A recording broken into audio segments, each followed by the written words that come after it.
mean, I'm 15. You could ride in the passenger seat. I got my permit. Now that, not yet.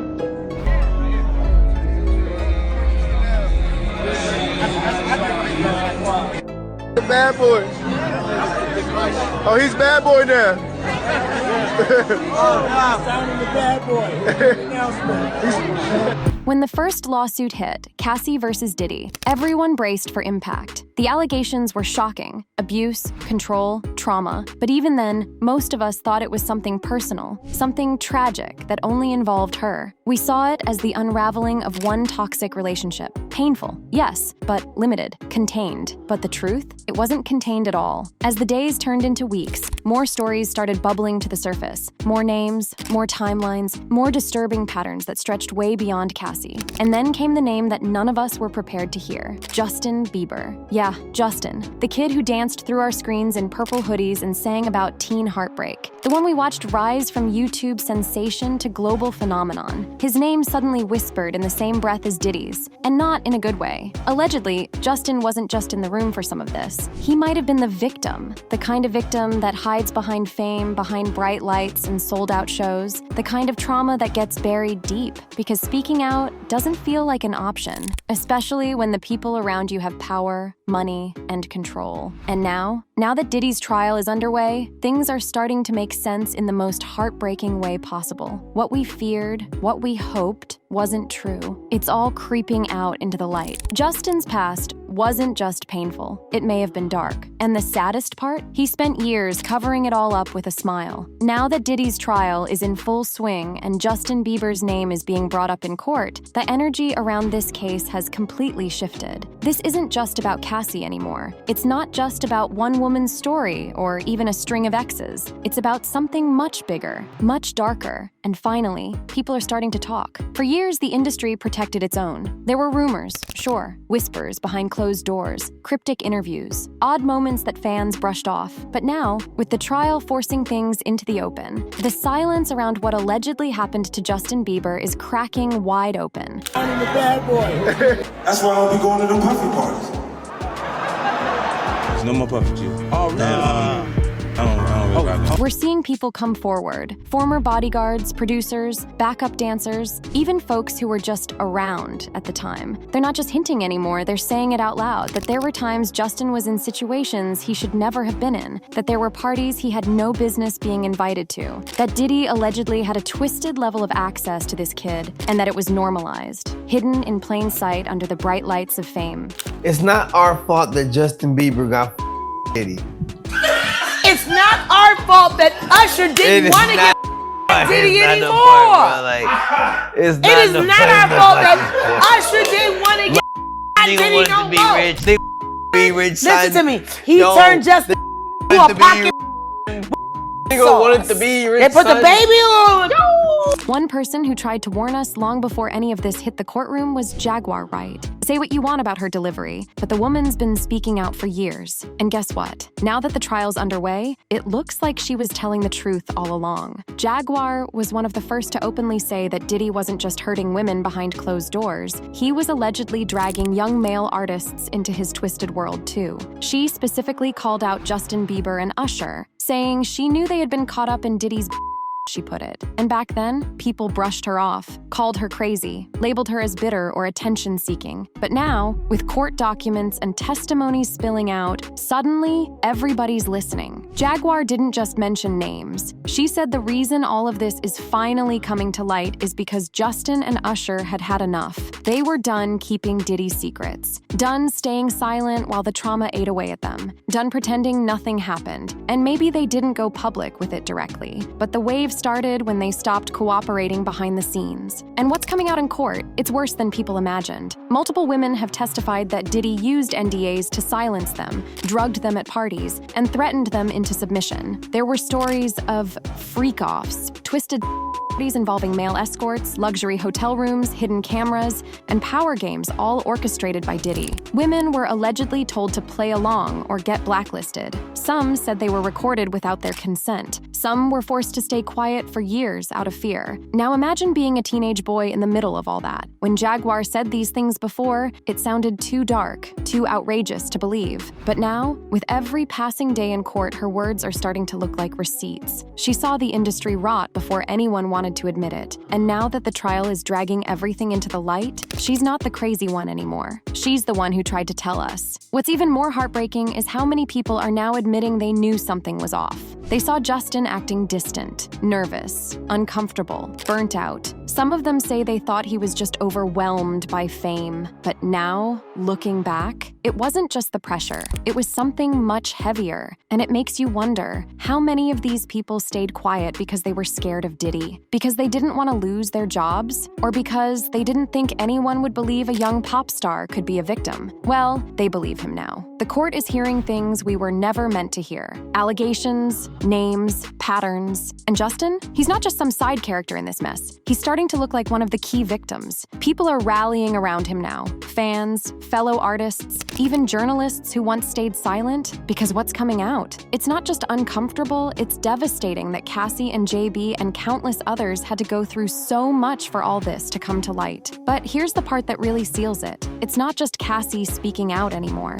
The courtroom is hearing from people who were inside Diddy's world, people who worked for him, who saw the red flags, like David James, the first of Diddy's former assistants to testify. David wasn't some distant observer. He was with Diddy every single day the man was working, traveled with him, sat in meetings, watched the machine turn behind the scenes. And what he's saying now? It lines up with everything Cassie, Jaguar Wright, and others have been saying for years. James confirmed that Diddy ran a twisted world filled with manipulation, fear, and complete control. Prosecutors say Diddy led a full-blown racketeering operation, and James backed it up. He testified that women were coerced into participating in drug-fueled that Diddy proudly called freak-offs. These weren't wild parties. They were planned performances, organized by Diddy and his inner circle. And if you asked too many questions, you got shut down. James said Diddy's security team would literally tell him to stay in your lane. Just do your job. Don't get curious. Don't poke around too much. And then, there's the moment that hit everyone in the gut. James testified about a private conversation he had with Cassie, real name, Cassandra Ventura. She looked at him one day and said, "Man, this lifestyle is crazy." He told her she should leave,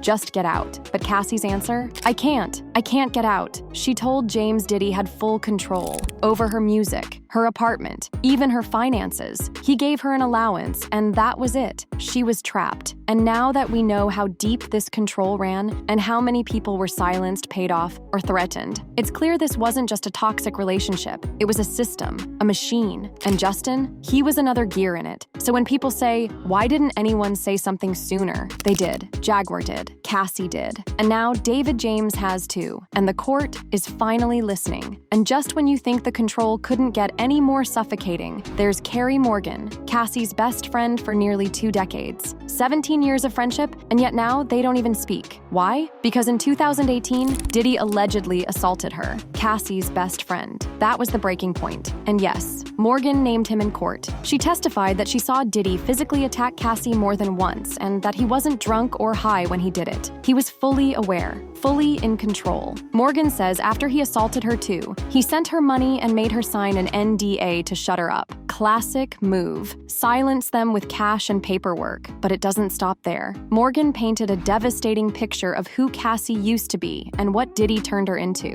When they met, Cassie was confident, full of life, and driven. Over the years, that light dimmed. Slowly, painfully, Diddy picked her apart, criticizing her looks, who she talked to, how she carried herself. It was textbook control. She recalled a hotel altercation in 2016 and said she begged Cassie to go to the police, but Cassie said no. And why? Because, just like James said, he controlled everything. Carrie Morgan told the court that Diddy ran every part of Cassie's life, her job, her apartment, her car, her entire livelihood. She couldn't leave because she had nothing that wasn't tied to him. Now, pause and think about that. If Diddy could do all of that to a grown woman, in front of her own friends, in hotels and homes while sober, what do you think he could have done to a teenage Justin Bieber behind closed doors? A young, isolated kid, away from home, surrounded by adults who answered to Diddy, cameras flashing, deals on the table, and no one to say no. That's the nightmare people are just now beginning to see. And here's where it all starts to make chilling sense. During cross-examination,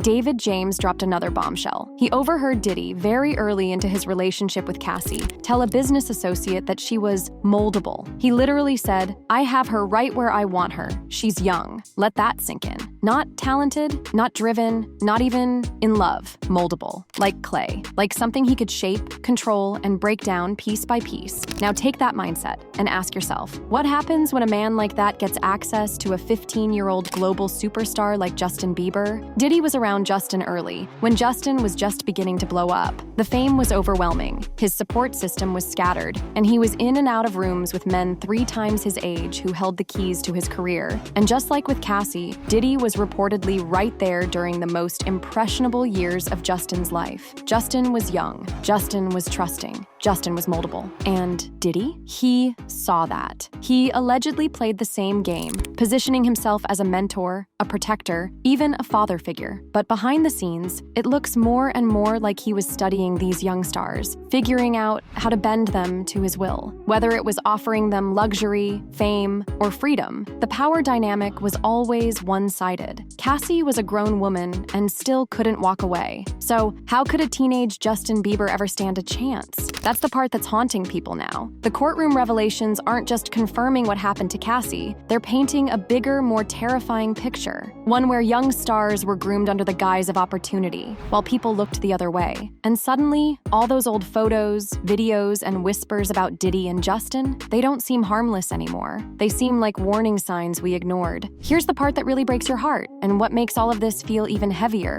Justin's mom didn't hand him over to a stranger, at least not in her mind. She thought she was giving him a chance, a way into the industry, a golden ticket. She sent her teenage son to hang around Diddy, to be mentored, to be guided by someone who was already a major name. She didn't know what she was doing. She didn't see what was really behind the flashing lights and big promises. To her, it was an opportunity. She had no idea she was sending him into a world he might never fully come back from. And then there's Cassie. She had someone fighting for her. Her mom, Regina Ventura, didn't sit back quietly. She took the stand in court and gave the jury something you can't ignore: evidence. She showed photos she took herself of her daughter in December 2011, bruised and beaten after an alleged assault by Diddy. Cassie had gone to her parents' home in Connecticut after it happened, and Regina made the decision right then and there to document what she saw. "She was bruised, and I wanted to make sure that we memorialized it," she told the court. According to Regina, that was the first time Cassie told her outright that Diddy had been physically violent with her. Before that, there were signs. Regina mentioned she once read a blind item online about a female celebrity being beaten in a car and asked her daughter if it was her. Cassie denied it and said it wasn't about her or Diddy. But now we know the truth may have been hidden in plain sight. The contrast between Justin's situation and Cassie's is painful. Cassie had a mother who eventually saw it, documented it, and stood up in court to expose it. Justin was sent in alone. No cameras, no witnesses, no one suspected anything. Not even the person who loved him most. And that's what makes this entire situation so hard to swallow. If this is what Diddy could do to Cassie, a grown woman with a family behind her, then what chance did a teenage Justin have? And here's the thing, Diddy, he's not having it. The guy's been losing his cool big time, even in front of the judge and jury. You can see it, the frustration, the anger, the "I'm not letting this slide" vibe. This isn't just business for him anymore. It's personal, and it's playing out live in the courtroom. With names this huge coming into play, the whole case is shaking up fast. Everyone's watching now, waiting to see what bombshell drops next, and because it's clear this trial just went from serious to explosive. Let's talk about the part that's left everyone shaking their heads. Diddy didn't hit the brakes. Not when the lawsuits started piling up, not when the allegations went public, not even when people around him were flipping, and it was clear the heat was coming. Nope, he kept going. According to newly surfaced reports, backed by actual photos, Diddy was still setting up his so-called freak-off parties in hotel rooms, even though he allegedly knew the federal agents were already circling. Let that sink in. This man was apparently aware that his empire was crumbling, that he was being watched, and that the law was getting ready to move in. But instead of laying low, he doubled down. The photos are chilling. They show the setup, the vibe, the whole scene, like something out of a movie. Everything was being prepared, just like before, as if nothing had changed. You'd think someone in his position, under that kind of scrutiny, would be scrambling to clean up, disappear, or at the very least, act like he was innocent. But instead, he was out here still moving like he was invincible. This level of confidence, or maybe straight-up denial, has people stunned. Some say it shows how disconnected he was from reality. Others say it proves just how deep his behavior ran, so normalized in his world that even the threat of federal charges didn't shake him. And in court, that image is now haunting him. The prosecution is reportedly using this recklessness to paint a picture of a man who thought he was above the law, untouchable, unchecked, out of control.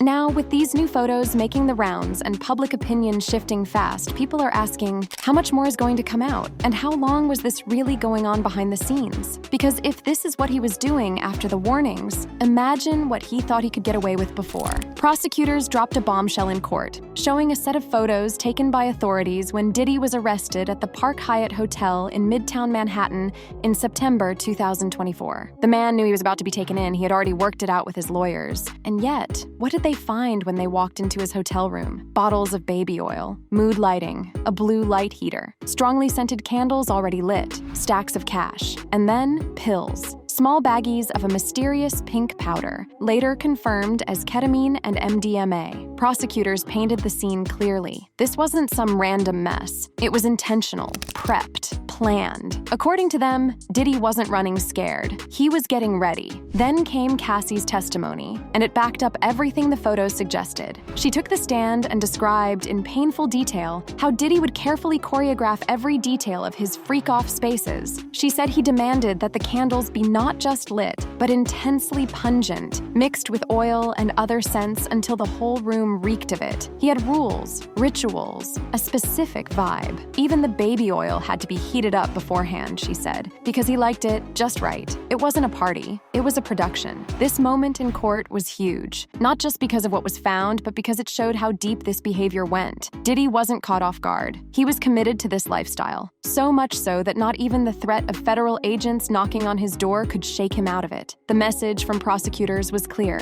This isn't about one bad decision. This is about a man who thought the rules didn't apply to him and who kept going, right up until the moment they cuffed him. Now, after staying quiet for so long, Justin Bieber finally made a statement. And while some saw it as a step forward, others say it raised even more questions. In the statement, Justin made it clear he doesn't see himself as a victim of Diddy. He said he stands with the people who've come forward and that he sympathizes with anyone who's been hurt. On the surface, it sounded supportive, respectful, like he was trying to show solidarity. But a lot of people weren't buying it. Online, the reaction was instant and intense. Many fans and insiders believe Justin is still holding back, not because he wants to, but because he's terrified. Terrified of what might happen if he really told the truth. Terrified of what kind of power Diddy might still have. Some even pointed out how carefully worded the statement was. No accusations, no personal experiences, just distant support. People close to the situation have hinted that Justin went through a lot during his early years in the industry,